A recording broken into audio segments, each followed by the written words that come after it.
Do we want to start? Yeah. Okay. Mystery of the 99 Steps.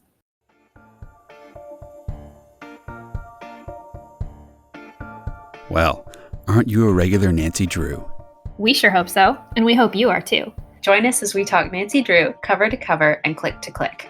Welcome to Regular Nancy Drew.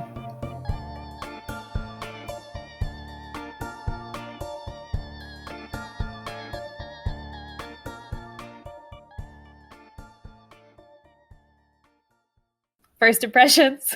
We were right last week. That is Beth standing up at the top of the steps. Yeah, good call. It was not as exciting as the last one. I thought it was really boring. Yeah. There wasn't as much action going on. I felt it was very quick.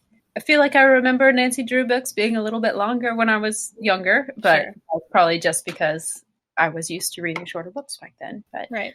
It did feel kind of brief in how it was laid out. But Yeah. I thought it was just, boring, but also I just felt like the mystery wasn't super compelling. I just wasn't I felt like all of the clues and all of the individual things were all really, they all felt very isolated. Mm-hmm. And it wasn't really obvious how they all fit together. And then when they did fit together, it felt kind of forced and just kind of random. But 3 words, describe it in 3 words, Corey. What words would you use? French? No. Yeah, no. France. Finance. I'll say brief, just because it felt so quick the way that they laid it out. Or we had one author this time. Unlike Shadow Ranch, there's not 2 versions of this book. Yeah. I wonder if, like last time, we're going to have differences in our copies, if there's any slight changes. Well, let's see. So this book was published in, let me see. I believe it was first published in 1966. Yes. Mine's a 2000 printing. 2000? Mine too is 2000. Okay. Yeah, so likely they are the same version. We talked a little bit about the cover last time, but anything else interesting to remark upon right now? I wonder if you counted all those steps, if there'd actually be 99. I was about to say, I haven't actually counted it, but I was wondering that earlier. It's kind of hard to see how many steps are behind George. 6, 7, 8, 9. Yeah, no, I'm not going to do that. It's way too much work. I got to say that Nancy looks much different on this cover than I feel like she looked on Shadow Ranch's cover. First of all, she's blonde. She's blonde on this cover, which we did talk about last time. But also, something about her face is much more. Well, obviously, it's front facing, and so it's very distinguished there. Yeah. And she has such an interesting look on her face, very determined and almost kind of smirky. She's got almost a little bit of a smirk going on. She knows exactly what she's going to find behind that door. She totally does. That is a Nancy that knows what she is about on this cover. It is. George just looks concerned. She does, yes. She's like, what is this? Where are we going? I'm not sure I should have followed you. I should have stayed back with Bess. Honestly, we're all Bess. We're all Bess in this scenario. I've been to France one time, but if I went to France now, 100%, all I would be doing is what the things Bess does in this book, which is be excited about the next meal she's going to eat and want to go sightseeing. Yeah, that's it. Want to spend more time at the Louvre. Yes. Bess is truly relatable in this book, I found. She is. We still get a lot of Bess criticism. Oh, we sure do. I think there's one part where Bess isn't even in the scene and Mr. Drew is still making snarky comments. Doesn't he order my gosh. And he's like, Bess would love this if she were here. Yes! Because there's food present, we have to make up the snide remark about Bess. Okay, we should get into it because I have so much to say about Carson in this book. I have so much to say. So let's start with Carson. Let's start at the beginning. Okay. Do we want to go chapter by chapter, or do you want to say what you were about to say first? No, let's go chapter by chapter, and I'm sure I will get to my feelings about Carson as we go. Oh, that's the best. I hope that this isn't going to be that much of a recurring theme. I know that they're going to probably do it a lot, but well, this is book 43, and so I imagine that It's probably been like this all the way through. So at some point in time, we're gonna, move on to books from different series, and I'm really excited to see. I'm still really loving, rereading all of these Nancy Drew mystery stories, but I'm also really excited to see how other series take the approach to Bess. Because I'm just so sick of the fat shaming. I'm just so over it. So over it. Okay. We start off in River Heights, and Nancy is talking to her friends about a mystery that she is about to solve, which I thought was kind of a weird opening, because typically we start off before the mystery, and then the mystery gets introduced through some kind of investigation, or some other character comes in to tell us about it. But this time Nancy is telling us about the mystery, which she has already been introduced to. So I just thought that was a little bit strange. And maybe that's part of why I felt so uninterested in the mystery in this book. It's also based off of a dream, which is really a lady had a dream. What? I'm sorry. What is the mystery? And then I guess I realized that she then got a note, which was related to the dream, which is certainly mysterious and weird. But it seems how do you know this has something to do with France, and why is it so important that you go to France to solve this mystery? Surely whoever wrote the note is in River Heights, which he is. And it just seemed like there was a lot of weird stuff happening at the beginning for Nancy to just be well, okay, going to France. Yeah. Nancy just also seems very certain, for no real reason, that the mysteries are connected, which we know that they're going to be connected. But yeah, that's a great point. That is a great point. Okay, what else happens in chapter 1? Oh, so according to chapter 1, she is Titian-haired still. So I don't know if maybe the illustrator, took Titian to mean something else, and that's why she's blonde on the cover. But she is still supposed to be Titian-haired, so that tracks with earlier books. I wonder if the illustrator is the same person for the covers. I tried to find the illustrator, the name of the illustrator, and I couldn't for this one. So I don't know. That's interesting. So if any of our listeners know, have information about the illustrators of all of these books or specific books, we would love to hear it, particularly if it's the Mystery of the 99 Steps. What else happens in chapter 1? Oh, so we have the dream explained. So this woman who lives in River Heights, Mrs. Josette Blair, tells Nancy that every night she wakes up from a nightmare that she's about to fall down this really long flight of stairs. She's blindfolded and someone is whispering 99 steps to her. She actually grew up in France and she remembers that this 99 steps thing really did happen. She just doesn't remember where or when. So she's asked Nancy to look into it since she's going to France anyway to help Carson with his mystery. And so we're introduced to the Bardot sisters, Marie and Monique, who are, I guess, what we're supposed to think about when we think of French girls. Good singers, very attractive, as they're always described. Travel around with old-timey French costumes, just ready to perform with the drop of a hat. Oh, there's a performance tonight? I'll be there. We just happen to have our costumes. So the sisters are there to do an exchange program. They're swapping places with Nancy. They are the daughters of the sister of the woman with the dream. Is that right? Yes, that is their aunt. Yes. The daughters are going to stay at Nancy's house. Nancy's going to go stay at their house. Yeah. Let's see. What else do we want to talk about with chapter 1? She talked about Monsieur Neuf. I don't know, Corey, you speak French. How do you say that? I don't speak French. I thought it was Neuf. Neuf.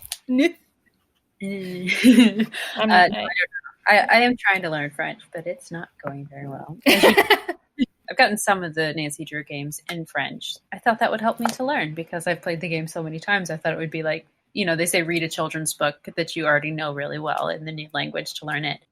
Nope. Not working? Not learned anything, except that it's confusing to try to solve puzzles in French when you don't speak that language. So I cannot imagine. Okay. So Mr. 9, we'll call it Mr. 9. And yeah, talks about the creepy note that she got after she had that dream. But then a helicopter flies over their house, which is like, what? And hot ash and cinders fly all over Nancy. And of course, she's fine. Of course, she's fine. Nothing happened. She's good. This is the least of her worries in this mystery and her injuries. And honestly, the least consequential part of this whole thing, which is so random. It's like, okay, by the way, a helicopter flew really low and it almost hurt Nancy, but it didn't. And it also has no bearing on the mystery at all. We just wanted to put it in there to show a little bit of danger, some drama, yeah. But then we have a visitor come to the door, and he hands Nancy a threatening note. Who hand delivers a threat? That's a great point. Who does that? And why did he think, I'm just going to hand this to her and watch her open it, and it'll be fine. I'll have gotten away by the time she reads this 4-word threat. Stay out of France. What's that about? So spoiler alert, this dude is the brother of a con man, and neither of them, in my opinion, seem very smart. No. Does not seem like a good con to me. Are they both con men? One's a con man, one's a forger, right? Right. Which, I mean, essentially, yeah. Yeah. Right. And they're twins. Yes, they're twins. They're twins. A lot of emphasis on food, on Hannah's cooking. We do see Hannah Gruen, Nancy's housekeeper, in this. All I know about Hannah is that she's been around for a long time. She's a really good cook. Nancy has a really close relationship with her and takes steps to always kind of keep her informed of what's going on with her mysteries and where she is and all of that. But I kind of feel bad for Hannah because I feel like, I mean, I know that she is their housekeeper, but it seems like, why can't Hannah go to France? Yeah. Why can't Hannah come along? Okay. And so after the hot ash and her fire basically exploding, her getting a threatening note from a mysterious stranger who she suspects may be Mr. 9. That's all that happens in chapter 1. Yes, chapter 2, she drives Bess and George home. In the process of that, almost runs over a man in the street. Mm-hmm. And Nancy gets a weird vibe from it, and she's like, oh no, I'm gonna keep going. I'm not gonna stop because this seems like some sort of trick. So she drives away, finds a cop, and tells him to go look after him. But it's the man. It's the threatening note man. Yeah.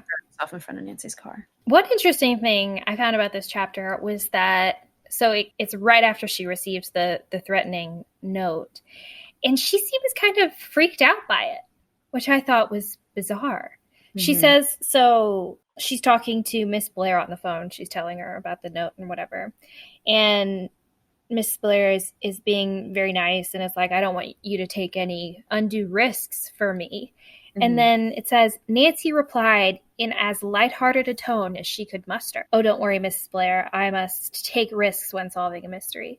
But so it seems like if she was trying to muster a lighthearted tone, she wasn't feeling very lighthearted about it. She's shaken up. Yeah, which for what the message was, which was just stay out of France, Mr. 9. Why is Nancy scared of this? Nancy has been in so many more scary situations. At this point, like a threatening note is scaring you, Nancy? Really? Mm-hmm. What's going on? A note about a dream as well. Yeah. Which how would the note giver know about this dream? Mm-hmm. Unless Mrs. Blair is going around telling the whole world. Right. I'm having this dream about the 99 steps. Yeah, it just seems like a lot of the things that are like the drama and like the heightened, like it's all kind of manufactured to make us feel, which I mean, it of course it is, it's a mystery series, but this one doesn't work very well in my opinion. It does not work very well. Yeah, it feels fake. It does. Something else happens in this chapter. Oh, we find out about the helicopter. Oh, yes. That was weird. All that build up for it being nothing. Oh, well, paperwork was forged, and so we flew a helicopter over your house. Yeah, they go to the airport, and Nancy, I guess that's also where you can inquire about all aircrafts, including helicopters. And Nancy talks to some random dude and is like, oh, yeah, we're installing a helipad on your house. And Nancy's like, oh, what? And they find out that someone forged a letter saying that they were building a helipad on Nancy's house, Nancy's residential house. And no one questions this. She doesn't pursue any of this. She's just like, that makes sense. Goodbye. Yeah, and yeah, she doesn't pursue it. She doesn't even tell the cops about it. She just is like, okay, forged letter for someone to build a helipad on our house. Guess I'm going to France. So yeah, in chapter 3, we find a little bit more about Monsieur Neuf, that his first name is Claude, because the Bardot sisters remember him. Yeah, they tell the chief about him, and like, you need to be on the lookout for him. It's not said outright until later on, but Nancy speaks French. Yes! That she just fluently speaks French, and so do Bess and George, and looks like Carson does as well. So I've started a list at the back of my notebook that is Nancy's skills. Okay, so this is my running list from Shadow Ranch to now. So knitting, calming angry dogs, horseback riding, baking from memory, square dancing, speaking French, and later in the book, saving small children from accidents. I'm keeping up with it so that at the end we can talk about all the things that Nancy is able to do. Many, many skills. Okay. Well, in chapter 3, we see Chief McGinnis. Chief McGinnis, obviously not the first time in the entire series, but the first book that we're covering with Chief McGinnis in it. And I gotta say, I'm a Chief McGinnis fan. Mm-hmm. I love me a good Chief McGinnis. I don't remember a lot about him from the books, and he doesn't take a large part in this book either. He's just kind of there to support Nancy, which I appreciate, and pretty much just take all direction from Nancy as far as like tracking down this Claude guy. And I mean, he does have helpful things to contribute to himself, like getting in touch with, immigration or whoever to try to figure out how this person entered the country. But like, aside from that, it's pretty much like, call us if you need us, Nancy. Yeah. Which is such a nice position to be in, I guess, have the police department at your beck and call. He is very supportive of Nancy. Do we get any description of him? Because I didn't see it. I think we do. And I was really curious as to how he would be described, but I didn't see any kind of description. So I'm curious to maybe go back into some of the other books and see maybe when the first time it is that we meet him and how he's like described physically. Because all I can picture is the Chief McGinnis that we see in Alibi and Ashes. Oh, yeah. And which is like a stereotypical mustachioed. He has a mustache, right? I think, yeah, mustachioed and kind of big bellied police chief. That's what I was picturing when I was reading this. So yeah. So I'm interested to see what that representation was like back in the 60s. Mm-hmm. Speaking of characters in this book, no Ned. Still no Ned in this story. No Ned. And Nancy does go on a little bit of a date later, which we'll talk about, and no mention of Ned at all. Mm-hmm. Which is interesting, because I know at this point in the books he had to have been mentioned before, even considering the mistake in my printing of Secret of Shadow Ranch. Oh yeah, maybe they weren't like a couple like we thought. Maybe they were just kind of dating, casually seeing one another sometimes. But when Nancy's on a mystery, who knows? Yeah, I'm interested to learn more about Ned and Nancy's relationship and what exactly it's supposed to be. What exactly are the terms of this relationship, Ned? I feel like I remember them being like boyfriend, girlfriend, like steady, going steady, pinned, kind of a Letterman jacket thing. Yeah. Yeah. Poor Ned. So neglected. I have secret opinions about Ned. I actually hate Ned, but I'm sure we'll talk about that later. I'm not a Ned fan. A book with a lot of Ned in it, so we can get all of our Ned talk. I think so. My opinion is that Nancy should be free of a boyfriend so that she can travel about the world and experience boys in every country. But apparently, dating Ned or being, whatever the relationship she has with Ned does not prevent her from doing that. So maybe I'm wrong. Going to the ball with Henri and on boat rides and car drives and square dancing. Oh, wait, that was Shadowrange. That was Shadowrange. Not to jump ahead, but we never hear from Henry again after he helps her. Does he help her? Oh, I have. Oh, well. He follows her around while she helps herself, basically. But yeah. So in chapter 3, back to chapter 3. We get introduced to this whole alchemy concept that is going to be pretty consistent throughout the story. Right. What is the Green Lion? And Marie and Monique go to perform their madrigals at the Teeners Club for the Towners Club. I'll never get over that. It's too good. I'll never get over that. And the mysterious man, Claude Aubert, shows up, and Nancy chases him outside to try to do what? I don't know. Follow him, I guess. Stop him from doing whatever shenanigans he is going to be doing. So again, in chapter 3, I found that, like, there's a lot of faff about their outfits. Mm-hmm. You know, talking about where was it? Oh yeah, what Hannah changed into, her becoming navy blue dress, and all of the emphasis that we put on making sure that we as the reader know that literally every female character in this book is attractive. Don't worry, they're pretty. Don't worry that they're wearing a nice dress. Rest assured that they're not going around looking a mess. They're looking beautiful. The author loves the word attractive. Yes. Attractiveness, attractive girls, her attractive teeth. I don't even. Her attractive hair, her attractive outfit. Yeah, literally. That's exactly the description. Yeah, and then the random interlude about alchemy that I'm sure will have no significance at all later.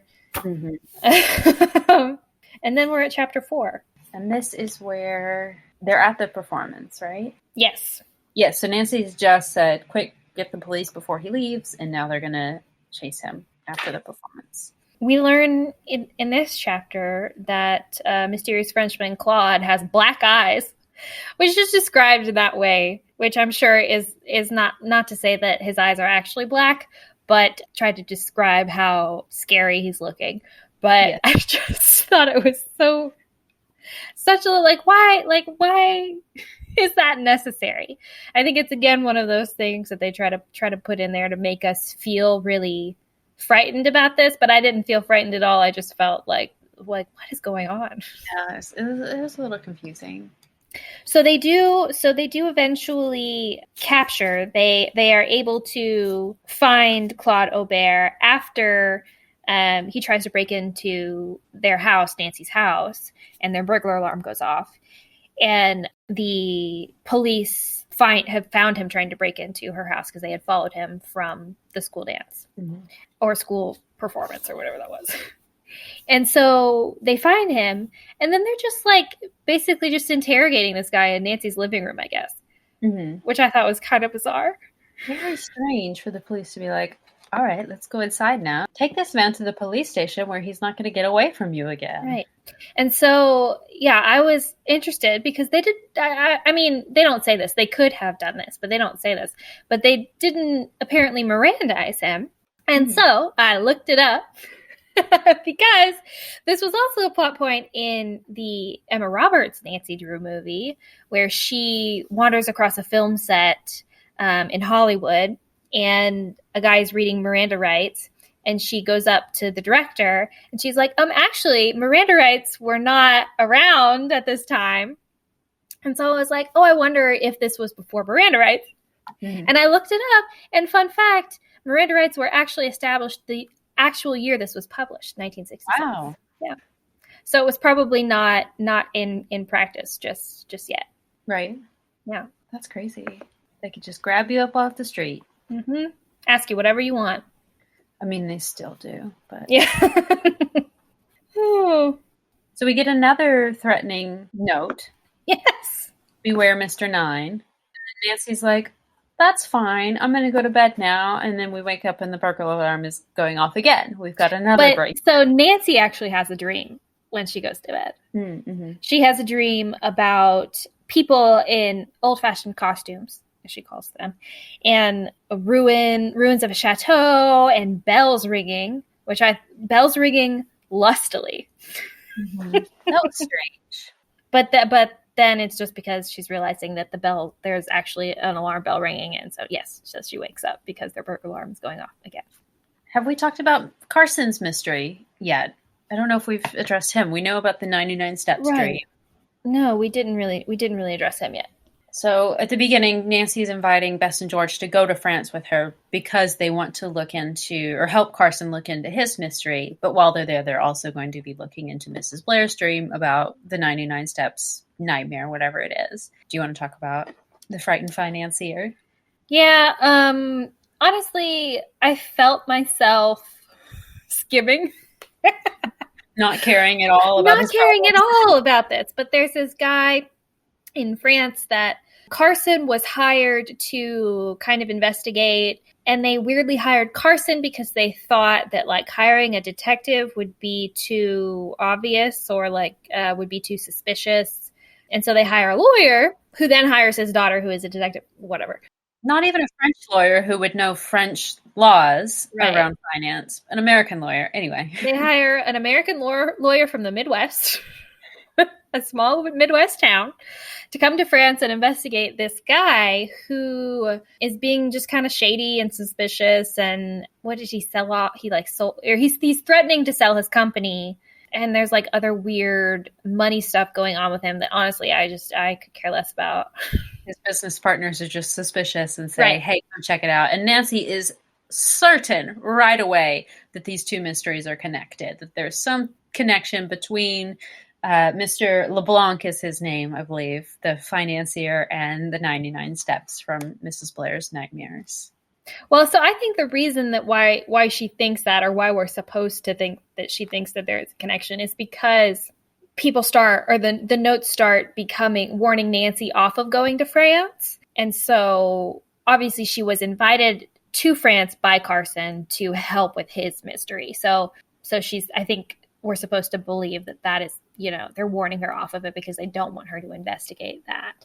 And because Mrs. Blair, Josette Blair, who originally had the dream, also got a similar note. So it's like, okay, so the notes are obviously connected. And the second note was telling me to not go to France. So the first note must also be about something going on in France. Makes sense. It's not exactly straightforward. I'm with you. Yeah. So I don't know. Okay, so we have the second break-in. Nancy's got the alarm bells going off, and this is when they go outside and are obsessed with finding footprints, but they can't find any because there are stilt prints. This man has been walking around on stilts with his giant poster with the threatening note on it. Why on earth? What is with the stilts? And we never get an explanation for that. It's not like he's trying to reach a second floor window or something.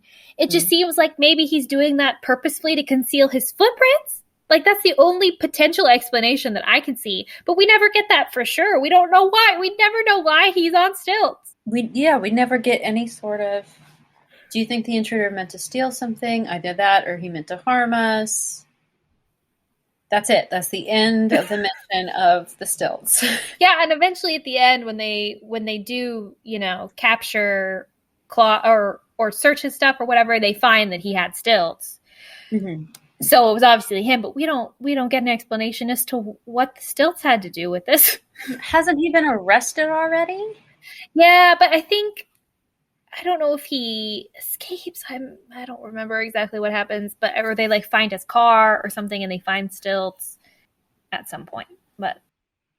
And then they go back into the house. They're like, whatever, we can't find him and his stilts. There's a threatening poster on her car. This is Beware the Green Lion, which is a reference to the alchemy that they were talking about in the earlier chapter. Yeah, and then after that, it's basically like, after Nancy talks to the detectives, she's like, okay, oh well, going to bed, going to France tomorrow/today. See you later. And that's it. You French girls will be fine here with all these threats going around. Hannah, you'll be fine. Oh, it's bizarre. But then Nancy goes to France, and we don't get a lot of their travel. We just know that they get on a plane to go to New York, and then they fly to France from New York. And Carson picks them up from the airport in a taxi and takes them to the hotel. Oh, no, sorry, not yet, right? They go to Notre Dame first, right? They go to Notre Dame first. Yes. And Notre Dame, sorry. They go to Notre Dame first. He said Notre Dame. And I get so confused. Anyway. Well, that's how you say the name of the football team. I don't blame you. It is, and I can't remember which one's the football team and which one's the real building in France. Notre Dame is the way the football team. Notre Dame. They go to Notre Dame first. This is also where we find out that Claude Aubert has an identical twin. Claude Aubert is the man who delivers the threatening note when they're back in the United States. And what is his name? Louis? Oh, yeah. Actually, I don't know that I don't think we get his name in this chapter. It's just that Nancy thinks that he has a twin. See Claude. Yeah. But it's not. It's just a man who looks like him that's been following them through Notre Dame. Notre Dame. Again in this chapter, so after they leave Notre Dame, Did I say it wrong again? Oh, God. I don't know. So much for those French lessons. So much for your Duolingo practice. Anyway, sorry I interrupted you there. It's okay.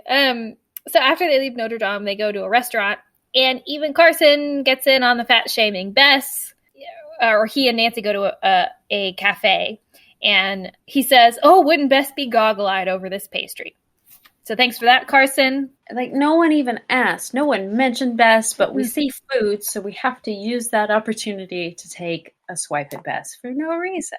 Yeah, and also by Nancy's father, who should not be commenting on the physique of an 18-year-old girl. This is your daughter's friend. Like, what are you doing, you creepy old man?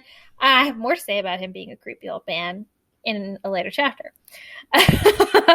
And even just making disparaging comments about Nancy's friend to her, that's not, Nancy's not a gossiper. That's not who she is. Now she's sitting here hearing this from her father, who's not only doing that, but also making it about her body as well. Right. Creepy. Gross. So at the end of this chapter, though, it was really interesting. They regroup with Bess and George, and they're about to go back to the hotel, and Bess spots mysterious Mr. Nine, and they're going to go try to follow him again. But what I thought was super interesting about that part is that for the majority of the book and all that we read in Shadow Ranch, all of the narration focuses on Nancy's thoughts and like Nancy's like kind of inner dialogue or whatever. But this time it flips and it focuses on Bess's. And I haven't seen that before. And it happens again later in the book when Bess and George are kind of on their own. We get a little bit of narration that's about like their inner thoughts. So I thought that was interesting. I didn't even really notice that, but I did think that Bess and George were taking more of a front row seat position in solving the mystery. They were actually part of it and not just along for the ride. Even the detectives refer to all of them as amateur detectives, not just Nancy and her friends. Nice. Yeah. I didn't recognize that. Yeah. Nice. Bess and George finally getting some credit. Okay, so chapter 7. This is where we learn it is definitely the twin. They chase him. The policeman tells them that he knows who Claude Aubert is. And we question the guy at the apartment. They go to find where Claude Aubert was living, find his former residence in Paris, and they're talking to, I guess, like the doorman. Yes, and this is where we find out that his twin's name is Louis. But not before. They take shortest of little quick pit stops at the Louvre. Just look at the Mona Lisa and we're out of here. Honestly, obviously, we live in a much different time now. There's probably a lot more security at the Louvre now than there was in 1960, I would imagine. But just to get inside the Louvre and get to the Mona Lisa takes at least an hour. Oh, yeah. Yeah. So I don't know what this short little jaunt was how it was accomplished, but it was awfully quick. Yeah, and they also talk about, I don't know if they actually go and look at them, but they do talk about seeing other statues. They talk about the Venus de Milo.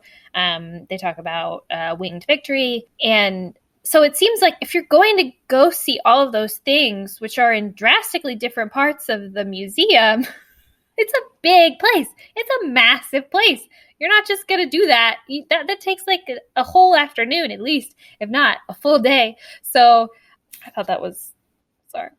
Beth even comments, she's like, oh, if we were to look at all this, it would take us a week. But no, let's just go in, look at 3 things and leave. Just so you know, Nancy's cultured. She has her art history knowledge. And we're good. Let's move on from the list and go stalk Claude. So disappointing.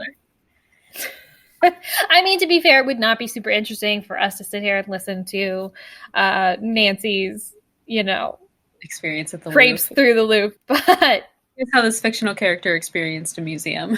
Yeah. Yes, but they go to Claude Aubert's apartment, figure out his twin's name is Louis from the concierge. The concierge lets them up there, but they can't go in because somebody lives there currently. So it's kind of weird, but Nancy makes a point to count the steps. But it is not 99 steps. Oh no! So the total was 99 steps. There were 99 steps up to Claude Aubert's apartment. But just for some reason, Nancy knows that this isn't the right 99 steps. Right. So let's move on. Yeah. And then they get into a car accident. No, yeah, Nancy's in a car accident. Yeah! And just shakes it off and is like, I guess I'll be fine with some ice. Mm-hmm. Escaped with nothing broken, is what it said. And so apparently that is the determining factor of whether or not you're okay. Yeah. So I guess they're getting out of the taxi, and right as they're getting out, somebody else slams into the back of it and throws Nancy onto the pavement. Mm-hmm.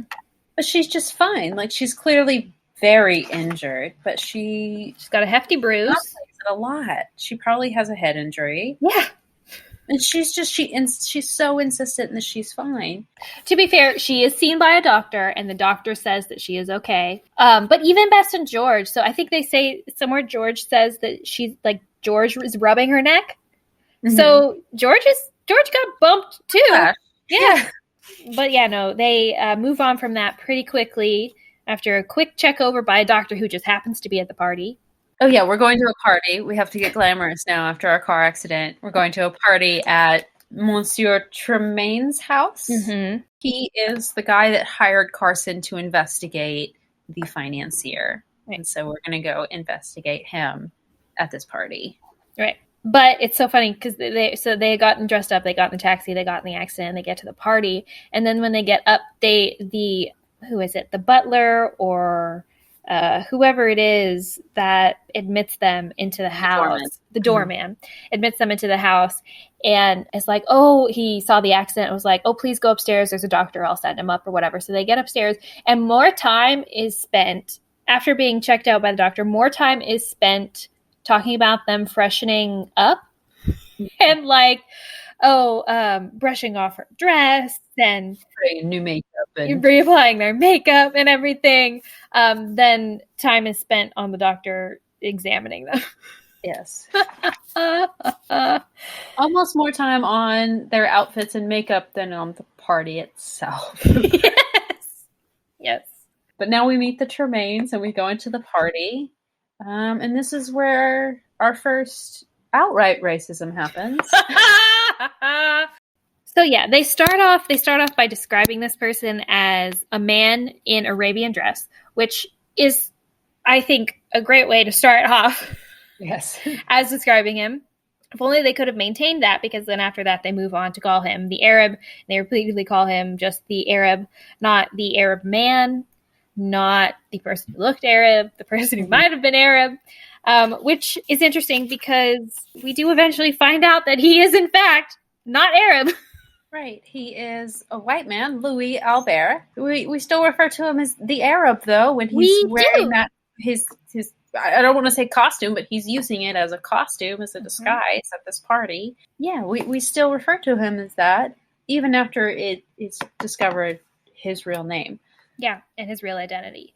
Yes, they still refer to him as the Arab, which is like, who he is. You know he's a Frenchman literally wearing a mustache and beard. Like, what? It's disappointing. It's very disappointing. It's definitely disappointing. It adds nothing to the plot. Right. He could have just worn a fake mustache and called it good. Yeah. And also it seems like he didn't even necessarily need to disguise himself to get into this party, because I don't think anyone aside from the financier, Monsieur LeBlanc, knew him. So it's just, it's very odd. It seems very unnecessary in a lot of ways. I think we should have yet a third iteration of the Nancy Drew books be published. I think they should do another rewrite. Yeah. I think we could do it. I think we should rewrite these books. Oh my gosh. The way they should. Not really, but I think we should discuss how we would rewrite them. Maybe in a future podcast episode. But so there's that racist moment. And this is where we dance with the other guy at the party. Yes. Henri. Which, by the way, in the illustrations, he looks exactly like Chuck Bass with his bow tie and his little short cropped dark hair. He looked like Chuck Bass to me. But so there's a really great illustration on page 71 that spans 2 pages. And I think we have to talk about this one because Louis Aubert, who is getting away in the car, is in process of taking off his disguise. And it literally looks like he was wearing a full face mask. In the book, it just describes him as wearing a fake mustache and fake beard. But in this illustration, it looks like he is holding up a complete head. Yes. Yeah, when you have a fake mustache, you would think to remove it, you would just peel it off. This looks like one piece. It's still in the same shape as it would have been on his face. Yeah, and it looks like from this illustration that it is a darker skin tone on that face mask. So literally, this dude somehow either created this mask or found this mask that was a mask of just an Arab man's head. Like, how disgusting is that? That is so weird. Such a bizarre thing to incorporate into this plot for no reason. Yeah, it's so interesting living in the time that we live now and experiencing these books that were, obviously written in the 60s. It's just very different. Okay. So we see them speed away. Nancy tries to catch him at the dance, but they never do catch up to him. This guy, Henry, that asks her to dance, follows her, tries to help her. Nothing comes of it. So they just go back into the party and then decide to leave. Is that right? That's pretty much it. They talk to the Tremaines a little bit, and they talk about the mystery a little bit, but then eventually they go back to the hotel. And Carson kisses all of the girls goodnight. Yeah. And now I'm sure it just means that he kissed them, on the cheek or whatever, which could have been sweet. I guess he's probably known these girls for a long time or whatever, but it was so creepy to me to think like we were best friends when we were young. If your dad kissed me on the cheek, that would still be really creepy. Yeah. Good Lord. I can't imagine like going over to your house for a sleepover or something and then having your dad come and kiss me goodnight. Not appropriate. Yeah, inappropriate, creepy Carson. Maybe we need like a theme song for creepy Carson. Just to play whenever Carson's being creepy. So chapter 10. In this chapter, there is a whole conversation about Bess's meal choice. And George actually won't let her have soup. She basically is like, Bess, you can't eat that much food. And Bess is like, okay. Yeah, it says, as a compromise, Bess says she's not going to have the soup. Bess, you do not need to compromise with anyone about anything, especially not what you're going to have for dinner. I feel like I'll get off my soapbox at some point, but I will never not be annoyed at how much they fat shame Bess just all the time. It's just really nonstop in this book, and there's really just no way to ignore it. So in this chapter, they are visiting LeBlanc's house because they think that Louis might have been heading there to meet him, and they go to kind of investigate his house. Quick question. It says Mr. Drew locked the ignition and took the key. Does locking the ignition mean turning off the car? I've never heard that phrase before. I hadn't even noticed that, honestly. I'm not sure. All these weird 60s or like old fashioned phrases always jump out to me because I'm just like, I don't know what that's supposed to mean. But I would imagine it means turn off the car. Yeah. So they park the car and they go to investigate his house. So again, in this chapter, we do get some narration from Bess and George because they kind of split up. Nancy and Carson go look one way and Bess and George go look another. And so we do get some interesting narration of Bess and George's kind of inner thoughts or whatever. Basically, they just get freaked out. They get chased by a dog. They hear Monsieur LeBlanc talk to someone on the phone about that he's going to meet someone in an orange garden. Yes. Yes. So now they have to go find out what that orange garden is and where and when they're going to meet there. Yeah. There's also this whole thing about the number 9 as we go through this book. It's somehow associated with the alchemy thing at the beginning. We've got Mr. 9. Everything has to add up to 9. So the time and date where they would meet up has to equal 9. Yeah, but I don't think we ever get that explanation until the very end. So it's all very mysterious. Like, we do see a lot of, like, significant 9 numbers, like 18 and a 99 and, 9. And so it's just like, well, you know, are we supposed to know what that means? Or are we just supposed to be slightly spooked by the coincidences of numbers? Because it just seems really random. But this is when they go to the Lore Valley. So that happens, go to the and then that's literally it. And then they go to the Lore Valley. So it just seems like they're investigating and they get a clue, but it's like the priority isn't the mystery or following the clues of the mystery. The priority is your itinerary. Right.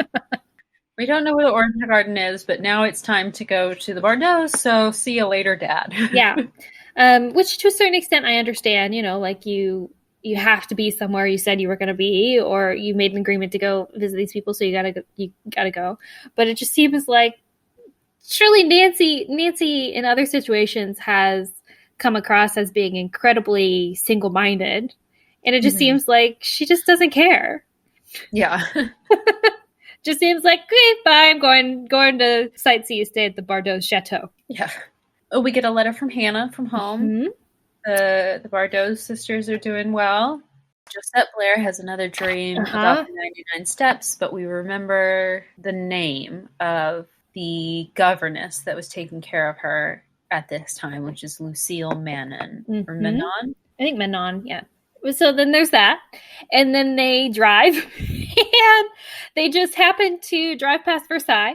They don't actually go in. They just pause briefly to look at it as they drive past and then make it to the Bordeaux Chateau. And then they talk to them. And again, the girl's perfect conversational French is mentioned. And Monsieur Bordeaux tells them to only speak in French because for some reason it'll help their sleuthing. Mm-hmm.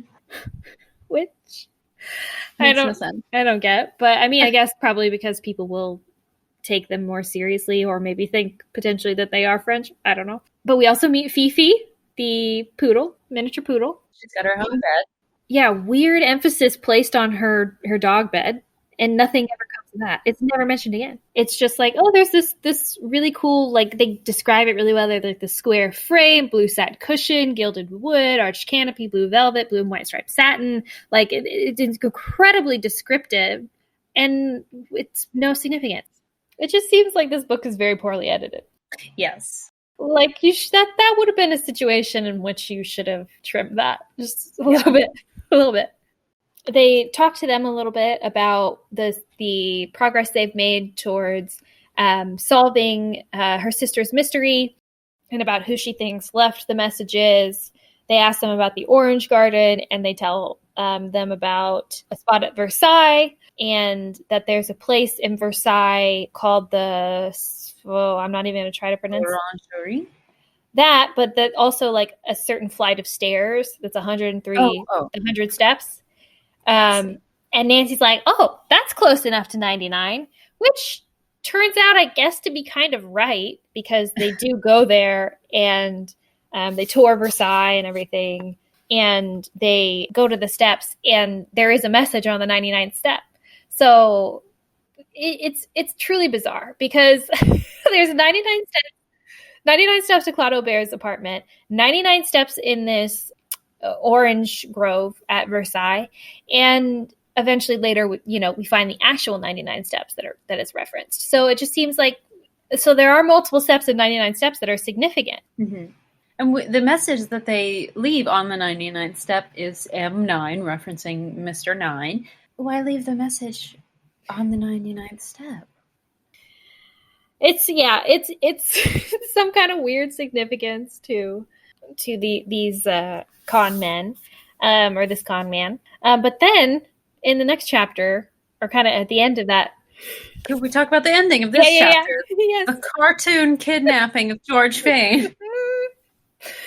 She gets like caned off stage. Exit George, stage left. Some dude yanks her neck with a cane. She goes to check out the message on the steps, sees a door, and then someone just comes through with a hook through that door. We don't even see who. Grabs her and pulls her inside and locks the door so that Nancy cannot come after her. This book starts off with the dream, and I'm pretty sure that actually the whole book in itself is a fever dream, because when I read this, takes place after that car accident Nancy's in. She just got a head injury, and this is all Nancy's like rambling imaginings of what's actually happening. Too good. So they go into Versailles. Nancy tries to get in. She talks to a security guard who does let her in after some pleading and convincing. They find the guy gets away, but they find George asleep, unconscious, on Louis XIV's bed, ornate bed, which just seems like, I mean, I went to Versailles, and I don't think that's possible. I don't think you can just, regardless of whether or not Versailles is closed, I think there's probably security that still would stop you from being there. I guess it's the 60s, so they probably didn't have security cameras at this point. I don't know. But then we get George awake. The doctor comes and looks at her. She's okay. Another doctor, another injury. And then a piece of paper flies out of George's shirt. So this bad guy has been reaching into George's clothing to leave scary messages. Gross. Which is scarier than the message itself. Yes, which is just mind your own business, basically. Yeah. Signed the Red King, who a reference to alchemy. The Red King is gold. They ask about whether or not the guards at Versailles know who Louis Aubert is. Guards are like, no, we don't. But we'll take this threatening note for fingerprints. Yes. So, way to go, some, competent policing.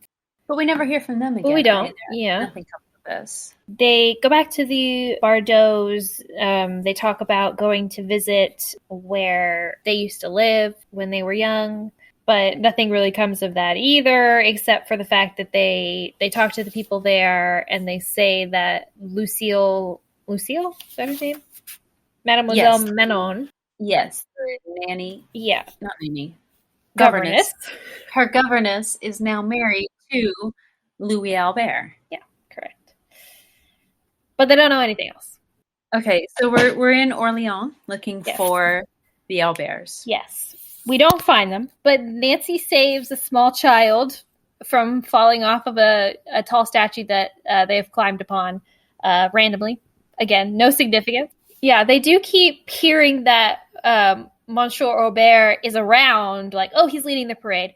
Oh, he's over there across the street. Oh, you just missed him. Oh, you just missed him. Yeah. But they don't ever actually find him, or not yet. They don't find him yet. And then Henry just shows up. That's so creepy. Yes! He is such a stalker. It's so scary. He says, I figured you would be here, basically, and I came here to see you. He says... How does he know that she's in town? I phoned the Bardots, and they said you three were coming here, and I offered to do an errand in Orleans for my dad.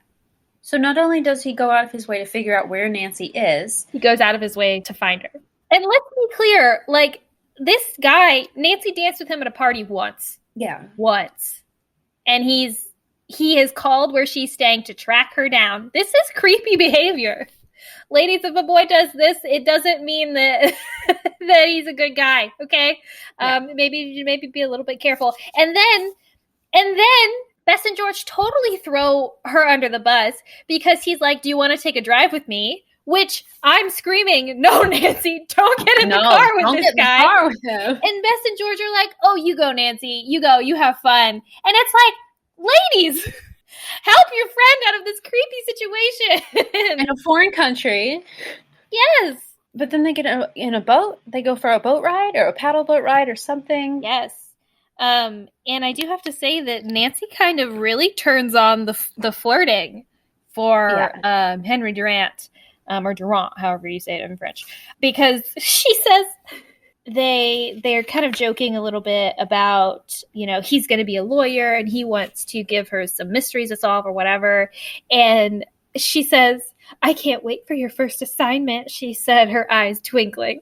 And again, Nancy, if you're supposed to have a boyfriend, I don't know what this is about. It's a little much, girl. Also, how many mysteries do lawyers actually come across? Apparently a lot, though, because apparently Carson just gets hired as a detective part-time instead of doing his lawyering. Makes sense. Yeah, so they're boating, and they are on their way back, and they come to the dock, and Henry has to go because his dad called him or something, and so he has to go answer the phone call.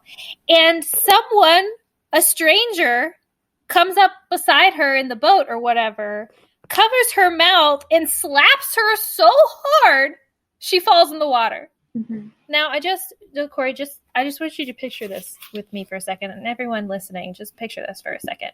You're sitting in a boat. I assume like a normal size canoe. Let's assume it's a canoe, which is relatively, thin or whatever. I think they say that a boat comes up alongside her, or you're right. It is a canoe. It is a canoe, and a rowboat slides out from under the dock and bumps into the canoe. And then, so this guy covers her mouth. So he's beside her.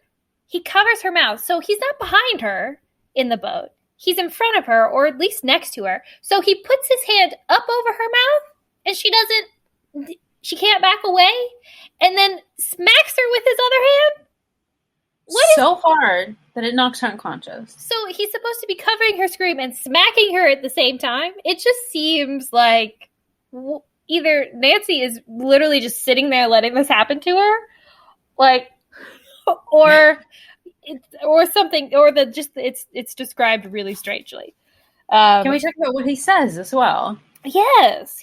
You're trying to solve a dream. I'll give you something to dream about. Smack. So Nancy is assaulted. This time it's not so much an accident, which I feel like is usually usually what happens to Nancy is she's involved in some kind of accident that is orchestrated or initiated by the bad guys.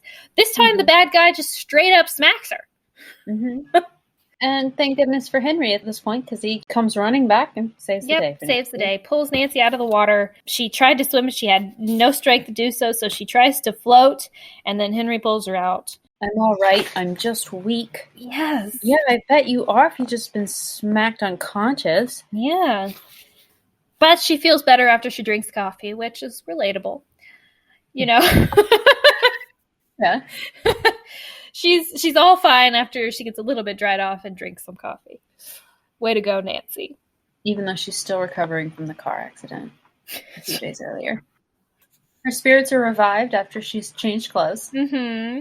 And she tells Wes and George about what happens. And then they go to, they get the address of the Auberts and they go to visit them. But there's another Aubert couple with the exact same names living in this town. Yep. It's not the Auberts that we're looking for. Nope. All this is just for nothing, dead end. Mm-hmm. And they don't even know who Lucille Manon was. But they do tell them they've been getting some of the other Louis Aubert's mail. And they look at that. They see that maybe some of the letters might have been sent by his brother, but they haven't gotten any letters recently. They talk to them about alchemy. They actually really get into the alchemy here, which is because this Louis Aubert, the other Louis Aubert, is a chemistry teacher, right? Just so happens. So happens. He also knows a lot about alchemy, Just like the other Louis. It's really bizarre. It really just seems like they are the same person, but they're not. Mm-hmm. Yeah, I thought that's where it was going to go, and then it was just no, never mind. We've had a wonderful evening, and then they get up and leave, and then they go back to the Bardot's house where they find that Fifi has gone missing. This was the most traumatic part of the book for me, I gotta be honest.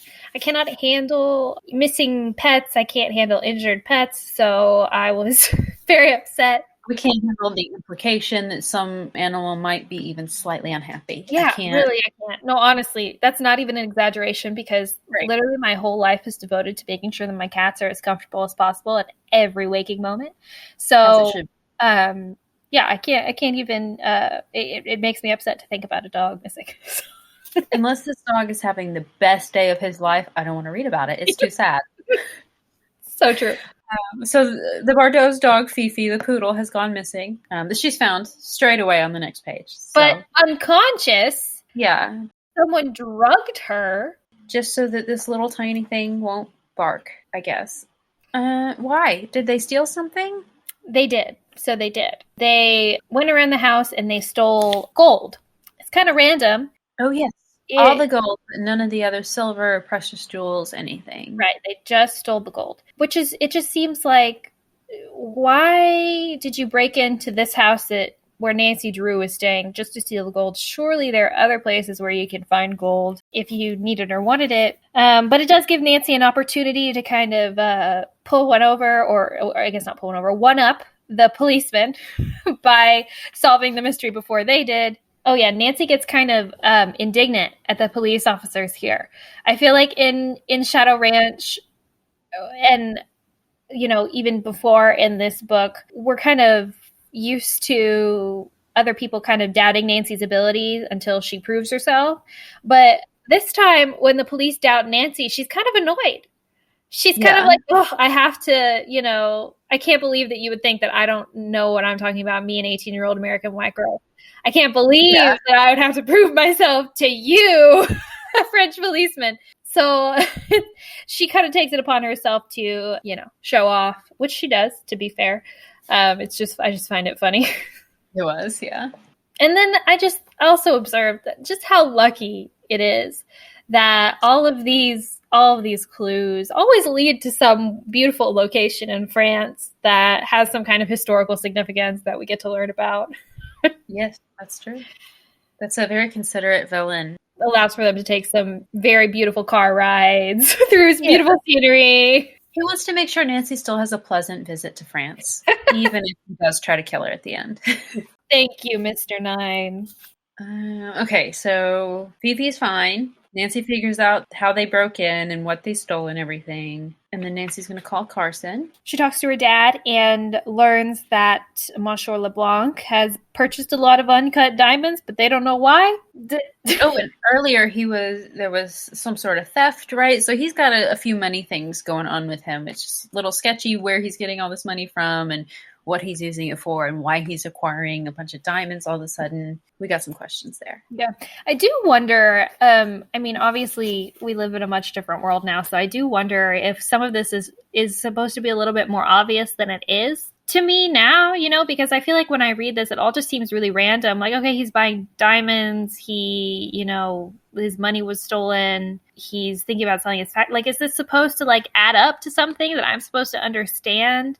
But I really don't. And so obviously eventually it does get explained, the reasons for why those things happened and he did those things.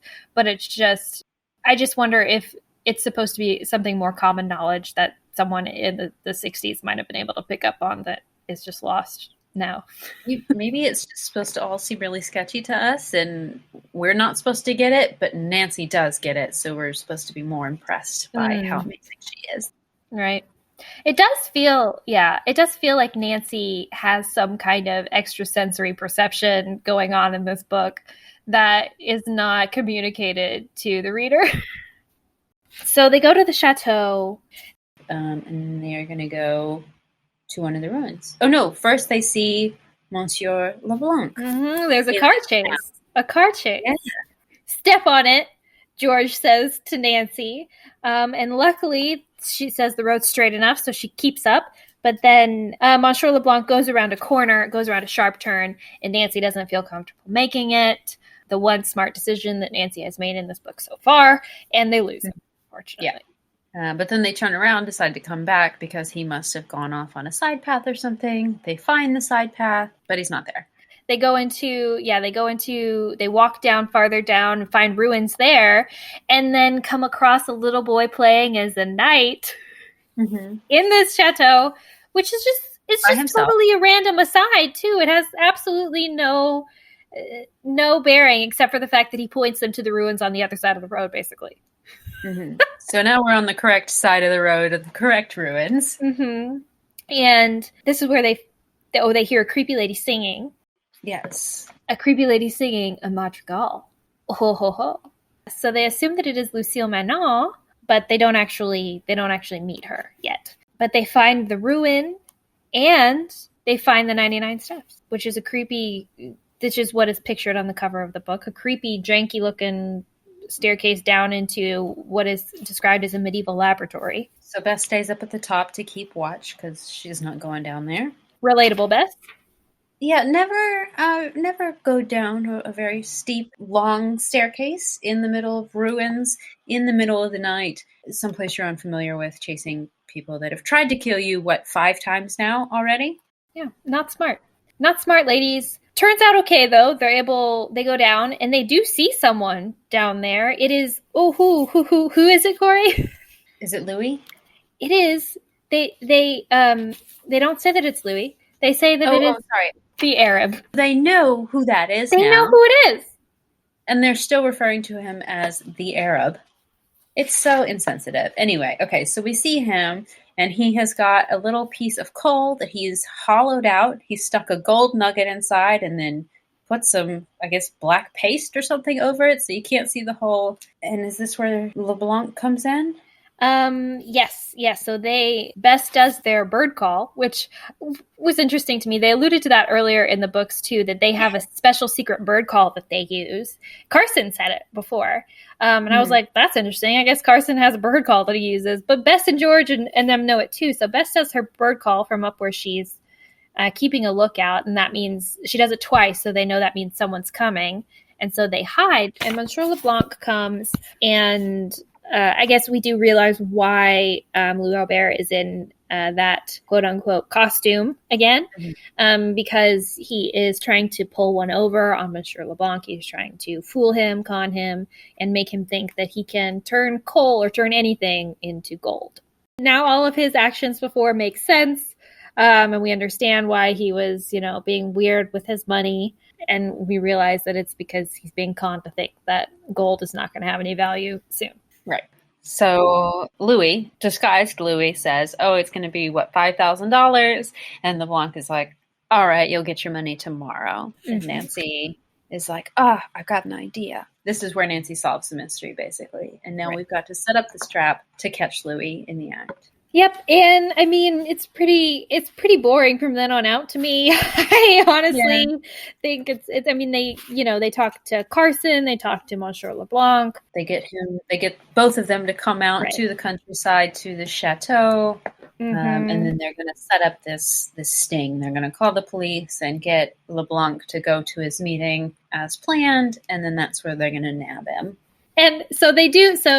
They are able to catch him after some drama. He locks them in there, and he throws something into the fire that we assume is supposed to explode and kill them all. But a brave police officer goes and pulls it out before it's able to do so.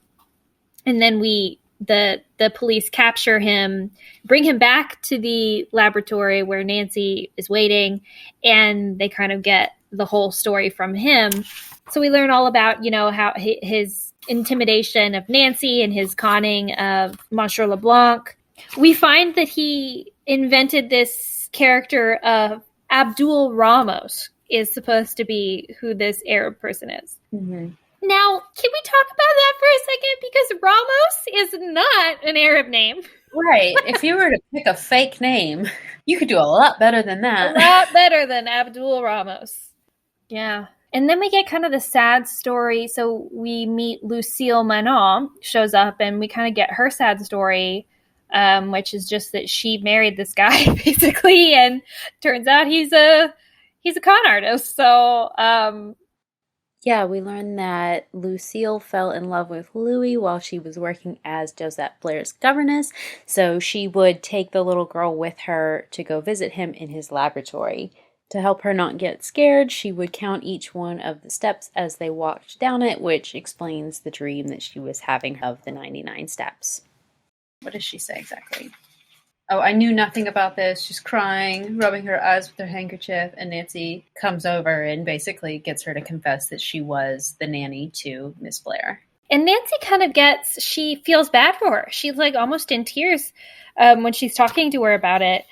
And so I thought that was kind of interesting, because I don't know what, I mean, I'm sure, yeah, I mean, it's a tragic tale kind of about you falling for a bad dude, but were they trying to kind of foster or show these kind of feminine bonds, like female friendship? Because we kind of get to the source of this whole mystery is the aunt of these two girls, and she's having a bad dream, and she remembers her governess and with a lot of fondness, but something scary happened there. And so she asks Nancy, a female detective, and Nancy goes to France, and all of these men do all of these bad things to her. And then at the end, we have her find, this governess who also had, a man do bad things to her. I mean, roughly so. And they kind of have a little bonding moment about it. Yeah. Yeah. I thought that was kind of nice. Oh, yeah. And Louis confirms all this. My wife didn't know anything about it. So yeah. So is this a story about a financial mystery, a mystery about alchemy, or is this really a cautionary tale for ladies to not take any wooden nickels and be careful who you go out with? Both. Mostly the second one, but a little bit of both, right? It's a cautionary tale with a little bit of Paris thrown in. Yeah. What a great story. Not really, though. Yeah, no, I'm tongue in cheek. This is definitely not my favorite. I definitely prefer Shadow Ranch. So far, out of the two that we read, this sets firmly in number 2. So out of 5 flashlights, how many flashlights would you give this one? Honestly, I mean, I don't want to be too much of a downer, but I think a 1 out of 5 flashlights. Yeah. Yeah. I'd probably agree with you. 1 or 2 flashlights here. It's pretty bad. It's disappointing. Yeah, this one. Not the best choice. Hopefully our next one will be a little bit higher on the flashlight scale. Should we talk about our next one? Yeah, you want to do like a drum roll? It's going to be Password to Larkspur Lane. Number 10. Again, I have no memory of what goes on in that book. But it seemed kind of appropriate because right now I'm trying to buy a house. And so, I'm looking for all the passwords to all the lanes everywhere to try to find the right one. So hopefully I'll find some clues in Password to Larkspur Lane. I think it'll be good. Thank you for listening to Regular Nancy Drew. Email us at regularnancydrew@gmail.com. If you liked this episode, make sure to rate, review, and subscribe. You can also follow us on Instagram at Regular Nancy Drew and Twitter at RegularND. You can also support us on Patreon. Patrons at the $1 level receive early access to each episode as well as weekly bonus content. And to all you regular Drews out there, thanks for listening.